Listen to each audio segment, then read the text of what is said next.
Unsere Sightseeing-Tour geht weiter, nachdem wir nun schon Camelot, Salisbury und natürlich Londinium hatten, geht unser Weg, so wie es aussieht, nur nach Manchester. Wir werden dort in die Heimat von unserer guten Basis wandern, ehemals bekannt als Tamlangaway.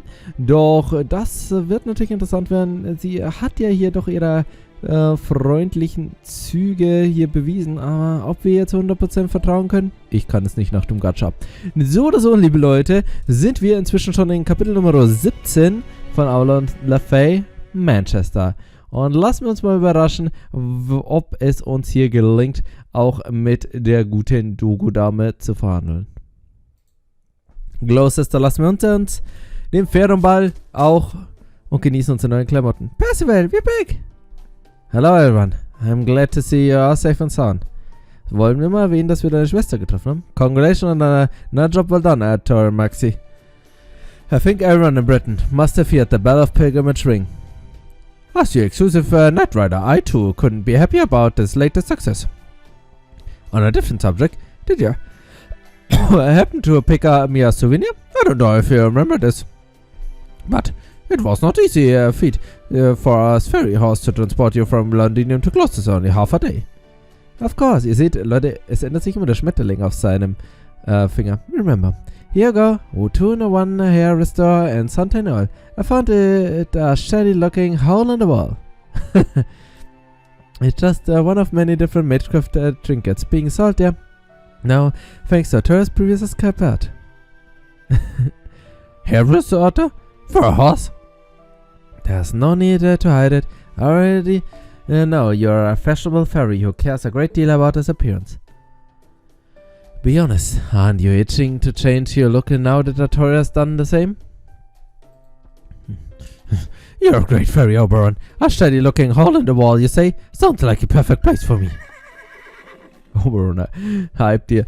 Alright, now that Reader Bit's spirit have been lifted, what say we head back to Londinium? Next on our list is Oxford Bell. Once we ring that, it is where we really kick into the gear. Actually, there's something else we should take care of first. Would you mind if we change venues so we could discuss our future plans a little more privately? Oh, that, huh? Okay then, why don't we try going into this woods over there, away from the highway? Ja, Leute, ich weiß, dass wir noch Manchester gehen, so wird das Kapitel nicht sein. Oh, Moors, sehr schön. I'm sorry about that. I had no idea the forest was actually a Moor's nest. Please, stand back, fairies. The Round Table Army will handle us. No need to worry about us. Those Moors won't be able to do so much to touch me. I'm Reader Bit, the fairy state of flame. See for yourselves how my body burns. Come, Sir Percival. Come, Lady Gareth. Let us demonstrate what the Knights of the Round Table truly aspire to. Oh, Leute, Red Hair hat hier seine coolen Klamotten hier ausgepackt. Okay. Heißt das... ich sehe schwarz, ich sehe schwarz. Ich sehe sehr. Nee, ich darf mal nicht zu uns das. Okay, gut. Raus. Ich würde gern Percy spielen, aber es ist voll Bullshit, dass er halt kein MP hat. Ich meine, wir könnten mit Raider Bridge spielen. Ja, von mir aus. So, und irgendwann Single Target. Wen nehmen wir denn? Jo. Nehmen wir? Packen ihm BG ein. Und wo ist mein Sus Muffman? Sus Muffman, wo bist du? Ja, da ist er doch. Ne, ich finde ihn, ich bin zu dumm. Okay, geben wir noch eine bestimmte Bond ab T.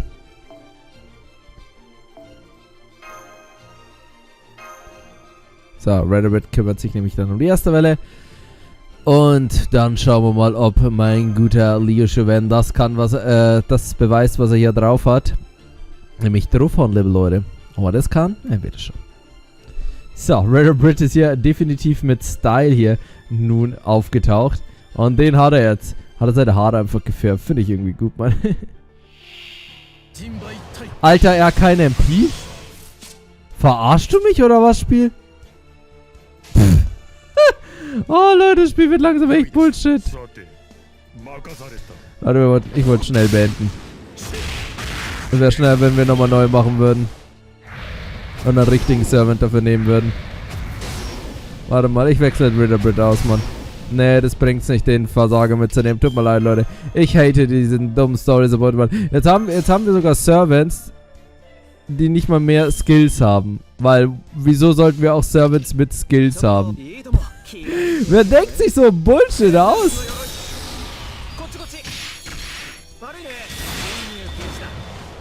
Zum Glück haben wir Oberon. Mothman!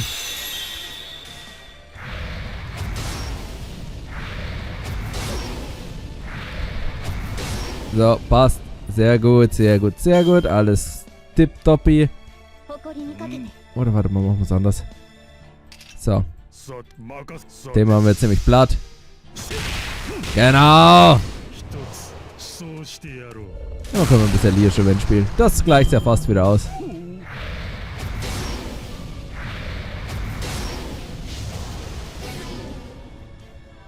So, irgendwelcher Disastrous Curse. Dann machen wir erstmal den da.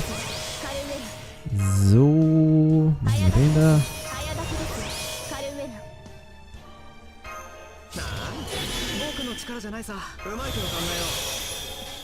Zum Glück haben wir es jetzt sollten, also theoretisch müssten wir es beenden können.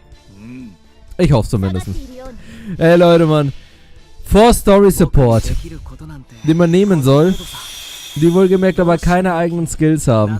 Also Skills haben, aber keine P haben. Was soll ich jetzt mal ernsthaft spielen? Was soll ich mit dem machen? Soll ich Facecard oder so?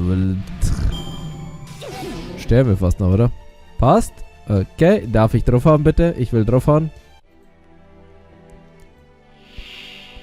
So, Nightcall Rider. Egal, liebe Leute. Dann geht es jetzt los, Mann.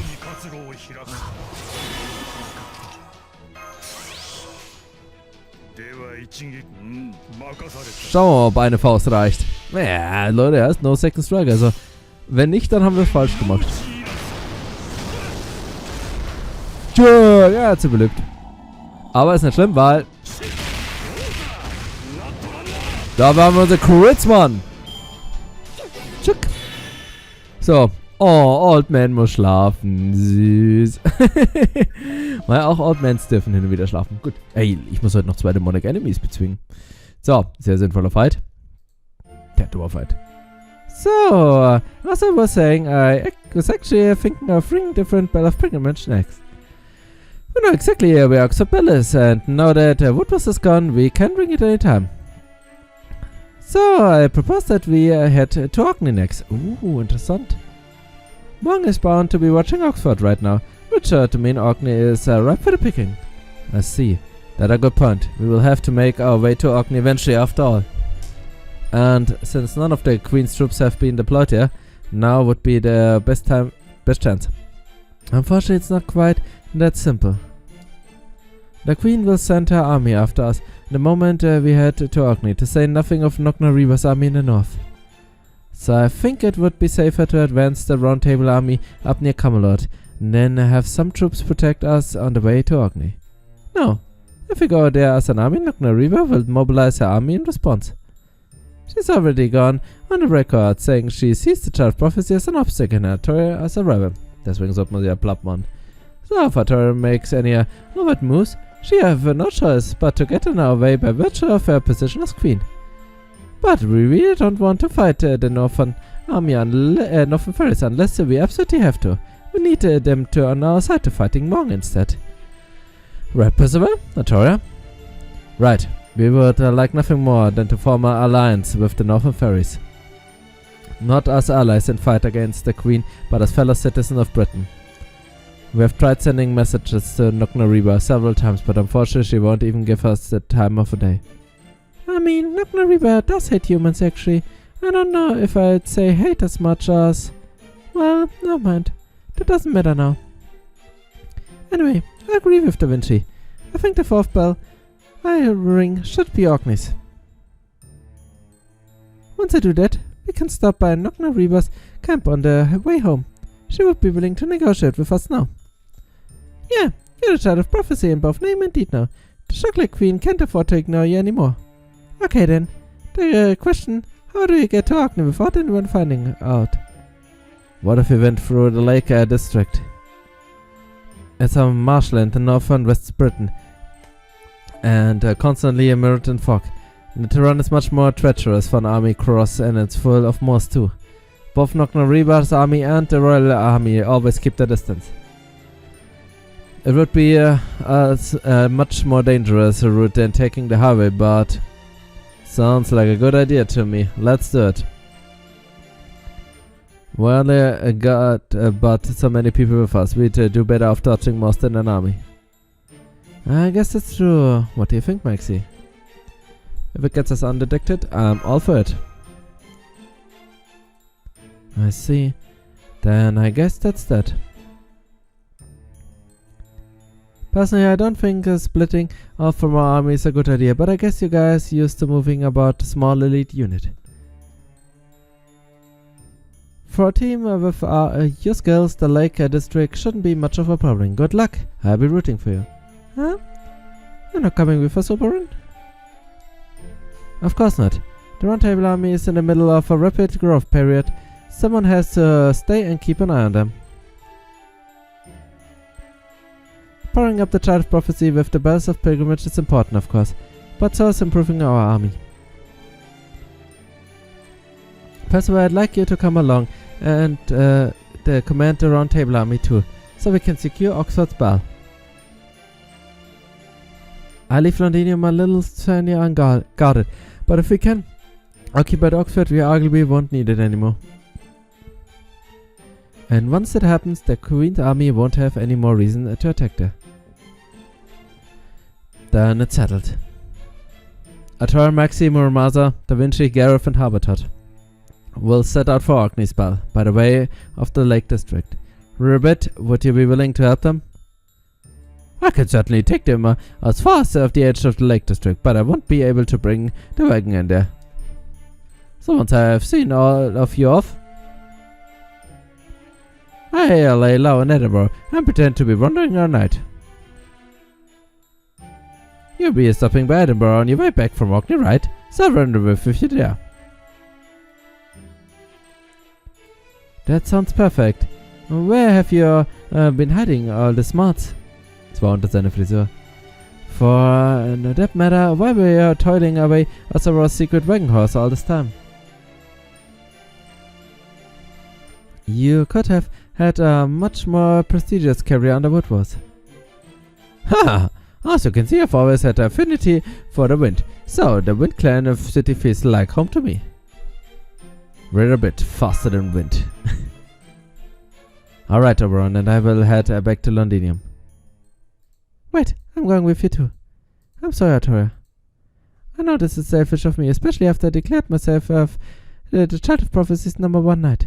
I know I'm going back to Londinium probably won't make that much difference, but I can still help there, and I just can't leave its people for fend for themselves. Of course, Gareth.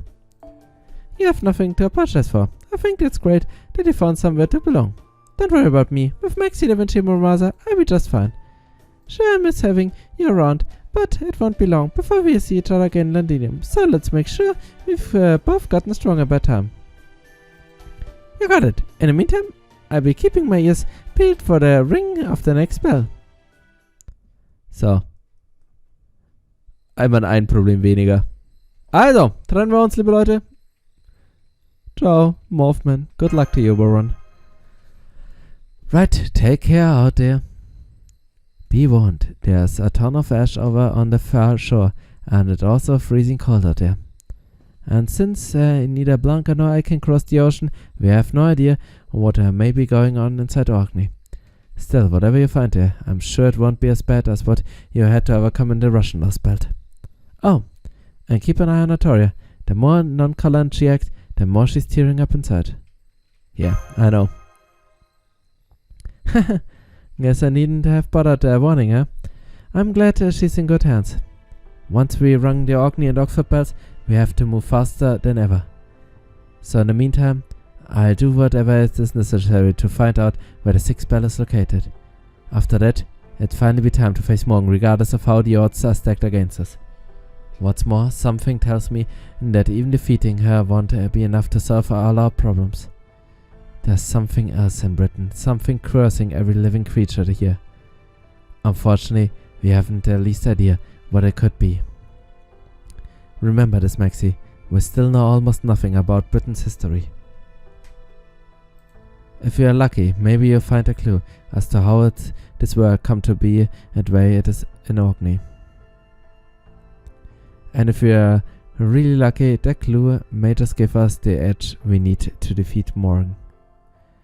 Naja, ich denke mal, das ist jetzt fast so euphorisch, weil wir wissen ja schon, also aus hier der Geschichte von ASIC, dass sie dort also nicht allzu viel über Überlieferungen gefunden haben. Das war ja das, was sie uns hier schon erzählt hat. Na gut, liebe Leute, weiter geht's. Aber wieso Manchester, liebe Leute? Ich dachte, wir umgehen die großen Gefahren.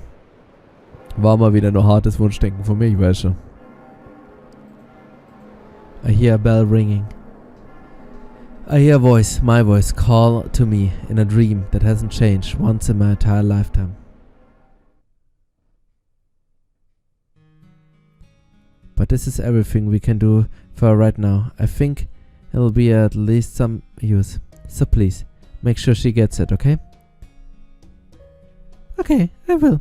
I think the child will be thrilled to read this. Yeah, we think so too. You guys, make sure you keep her safe, okay?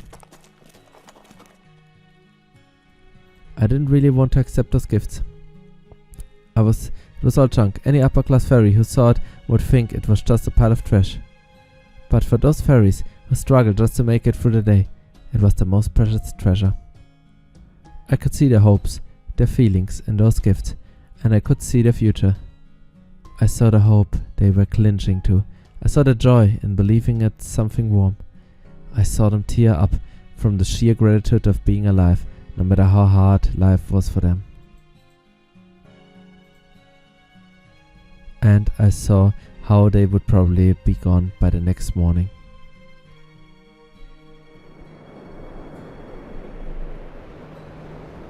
The next time we come to Gloucester, those fairies were nowhere to be seen. They didn't entrust their hopes to the child of prophecy because they knew they weren't long for this world.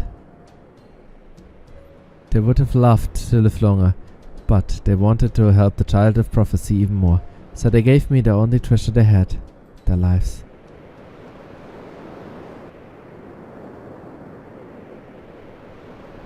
I really wish they hadn't. Boah, das lässt Übles ahnen. The sword of selection. I see a Briton I don't recognize, in a world I know nothing about. I see a young squire standing alone in a town lit only by the rays of the setting sun. It's me, as a little girl, raised as a boy. This other Tory is placing a hand on the sword of selection, even though no one told her to. Britain's destruction is all but certain now. Anyone who would claim its throne is destined to be a sacrificial lamb. If you become its king, the people will place all their hopes on your shoulders, asking you to make everything right. If you fail, they'll be just as quick to curse you, blaming you for everything going wrong. You will gain nothing from this, truthfully. You'll only be making life harder for yourself. A lone mage with a kind face stands behind her, encouraging her not to go through with this. You should think long and hard before you make your choice. Once you draw that sword, you'll never be able to go back to the ordinary human life. Yeah, think about it. No, there's nothing to think about. This just doesn't make sense. The world ending is everyone's problem to solve. If it's going to end, it should end with everyone cursing each other equally. So why? Why are you? I saw a great many people smiling. I don't think that was a mistake.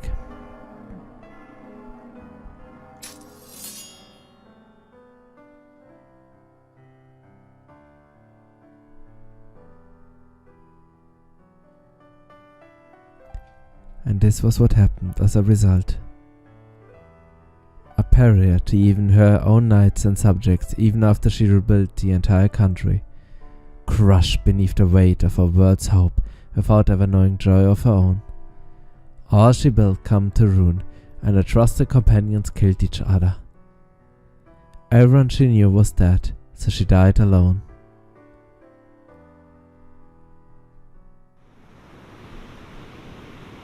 Is this some kind of joke?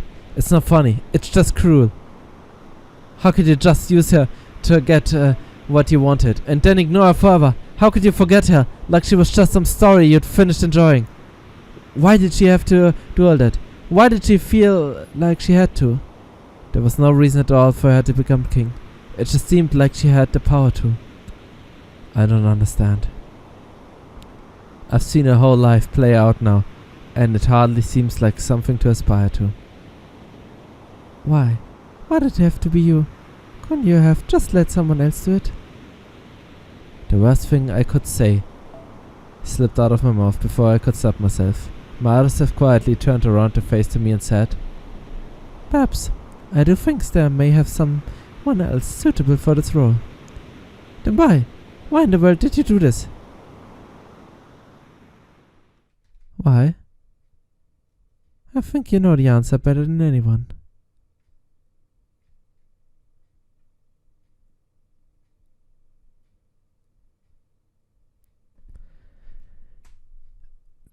Der Battle of Camlan, die Schlacht hier, die Artus geführt hat, um hier Britannien zu vereinen und am Ende hier allein dastand.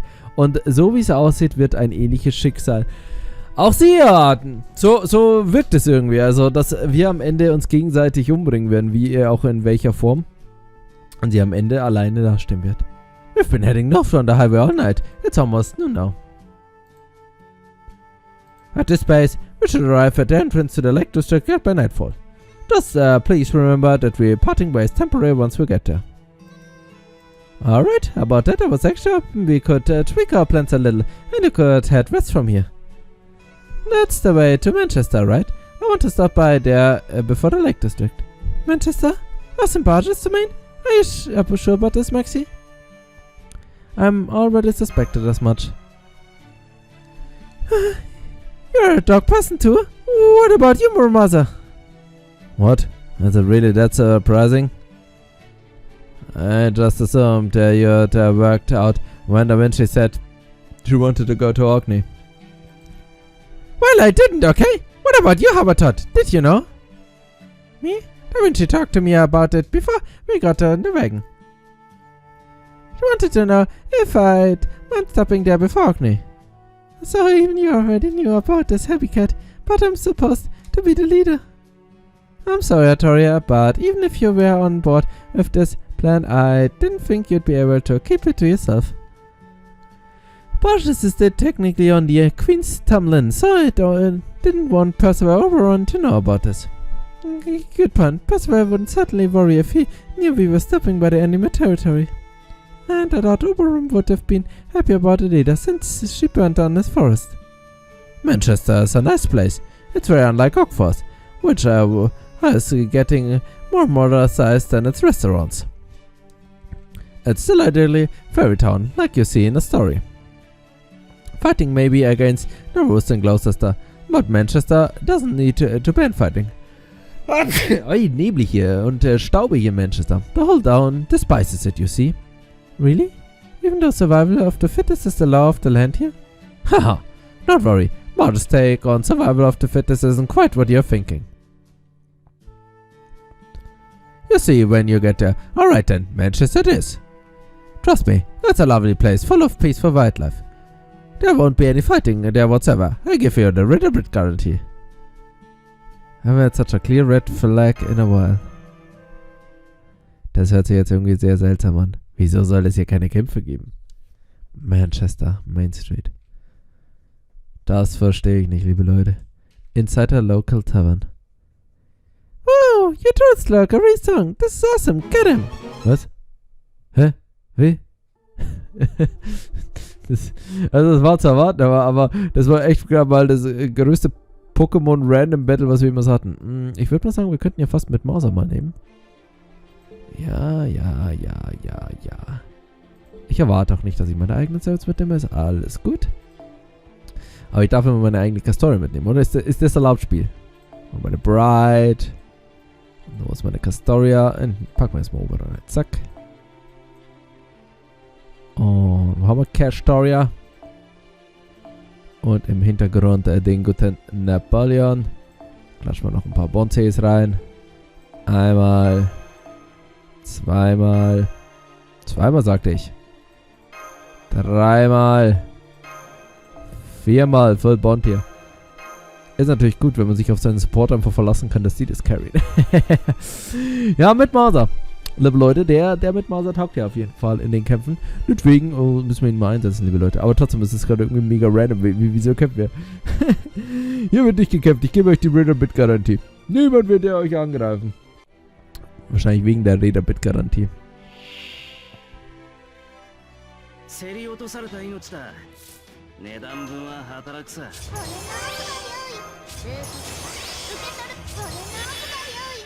So, more damage. More damage, sagte ich. So, quicke Verein-Karte. Ist noch für eine Runde. Das kann ich noch nicht einsetzen. Warte, das war Apply Defense Ignore, Increase MP Gauge. Ah, das kann ich auch nicht einsetzen. Eigentlich kann ich gar nichts einsetzen. Ja, okay. Naja, und das müssen wir nicht einsetzen. Hauen wir einfach drauf. Es ist nicht so, dass er sie nicht besiegen würde, Mann. Ja, Seppi, wirft, Mann.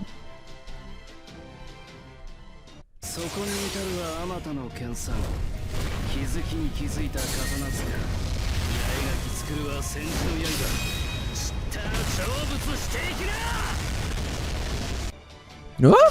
Ah, okay, stimmt, aber er ist ja in Anführungsstrichen nur ein alter Ego. So, passt. Und wir haben ja jetzt nicht so viel Buffs auf ihn gemacht, aber nächste Runde wird schön. We want it. Ja. Komm. Ohne einen Verlustpunkt hier einfach mal. So. More Charge. More Charge, Leute. Bräuchten wir Oberon? Nö. Wollen wir Oberon? Yes.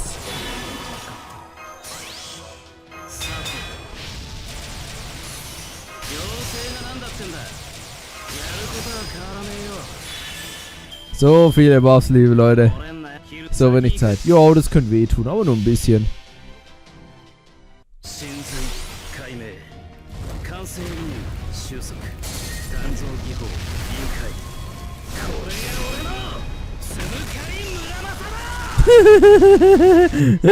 Und einfach, Alter, Mann, dieser Refund 131 ist schon nett, Mann.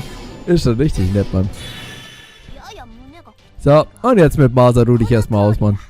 Ruh dich in der Mitte aus. Okay, liebe Leute, dann würde ich sagen, fehlt uns noch ein Demonic Enemy, den wir hoffentlich noch bezwingen. Aber das ist etwas für was anderes, denn wir machen jetzt erstmal einen kleinen Cut. Und nächstes Mal geht's weiter hier mit Fake und Order und Manchester. Bis zum nächsten Mal.